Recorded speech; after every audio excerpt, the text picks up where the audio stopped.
مسلمانی که میگه من به سیاست غرض ندارم کلمه لا اله الا الله را نمیفهمه. نگوین که به سیاست غرض ندارم. مسلمانی که میگه من سیاسی نیستم هیچ مسلمان نیست. لا اله نیست هیچ اله. اله کی است؟ رب کی است؟ کسی است که ذاتش عبادت میشه و قانونش تطبیق میشه.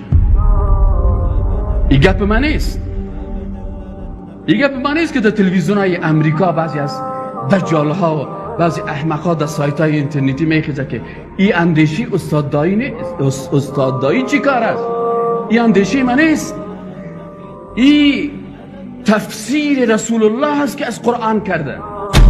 اتخذوا احبارهم و رهبانهم اربابا من دون الله. احبار جمع حبر است. حبر عالم میگن. رهبان گوشنشینا و صوفی هستند. گفت اتخذوا گرفتن نصرانی ها علمای خدا و متصوفین خدا ارباب جمع رب است، یعنی خدای خود گرفتن، رب بر خود ساختن. وقتی که آیت شریفه نبی اکرم صلی الله علیه و سلم تلاوت میکرد، عدی ابن حاتم یک صحابی مبارک بود که اصلانش نصرانی کریستیان بود. ای گفت یا رسول الله، ببینن فهم کلمه را. امروز بسیاری کسایی که فهم غلط از دین دارن فکر میکنن که اسلام یعنی فقط نماز، یعنی سجده. نه خیر. رسول اکرم صلی الله علیه و سلم برش گفت یا رسول الله، ما خو علمای خدا و متصوفین خدا سجده نمی کردیم. ما سجده نمی کردیم.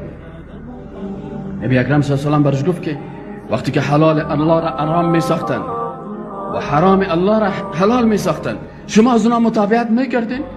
بله این کار می کردین. خلاص این نیست عبادت. یک نفر مرتد، یکی مرتد است عقدی، مرتد سیاسی است. ارتداد سیاسی چی را میگه؟ که به غیر از قانون الله قانون غیر الله را کس تطبیق بکنه. دموکراسی 4 اصل داره. زمینی بودن قانون. قانون باید چی باشه؟ زمینی باشه. عدم موجودیت معیار مطلق، ارزش مطلق وجود نداره. یعنی حلال و حرام وجود نداره، جایز و ناجایز وجود نداره.